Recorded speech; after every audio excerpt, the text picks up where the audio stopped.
भारत पर बढ़ता विदेशी कर्ज खतरा या फिर जरूरत। विदेशी कर्ज एक ऐसा शब्द है जो हर बड़े राजनीतिक भाषण में गूंजता है। विपक्ष कहता है देश डूब रहा है और सत्ता पक्ष कहता है हमने तो पहले से बेहतर किया है।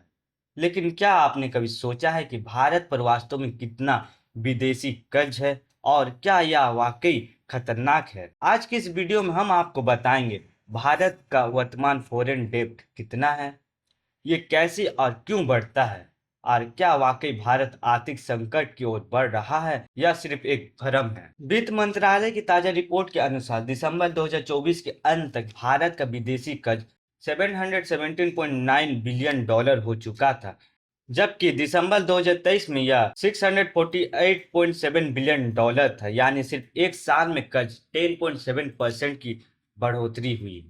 इतना ही नहीं, दिसंबर 2024 तक यह आंकड़ा 712 बिलियन था, जो 3 महीने में और बढ़कर 717.9 हो गया।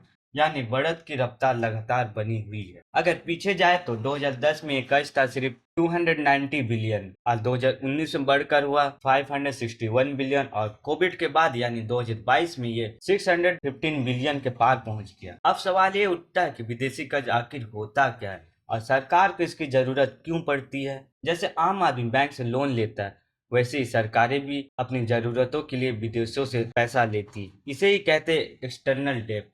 ये कर्ज किसी भी स्रोत में लिया जा सकता है, वर्ल्ड बैंक, आईएमएफ, अन्य देश, प्राइवेट सेक्टर्स या विदेशी कंपनियां। ये कर्ज कौन कौन ले रहे हैं? आपको जानकर हैरानी होगी कि भारत के विदेशी कर्ज में सिर्फ सरकार का हिस्सा 22% है।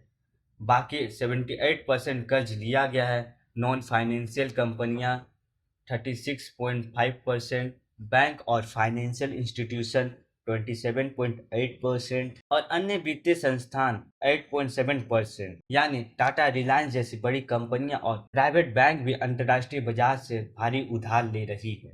अब बात करते सबसे बड़े कारण की, डॉलराइजेशन ऑफ वर्ल्ड इकोनॉमी। जो कि दुनिया का ज्यादातर ट्रेड डॉलर में होता है, भारत को भी अपना ज्यादातर कर्ज डॉलर में ही लेना पड़ता है। रिपोर्ट के मुताबिक 55% कर्ज डॉलर में, 33.6% इंडियन रूपी में और 6% जापानी येन में लिया गया है।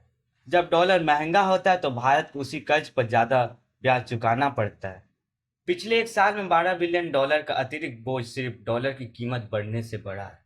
तो क्या भारत के लिए बढ़ता विदेशी कर्ज खतरे की घंटी है?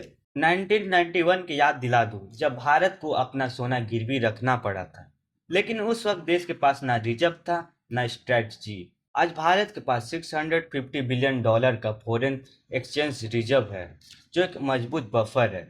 और डेवलपिंग देशों से तुलना करें तो भारत की स्थिति काफी बेहतर है।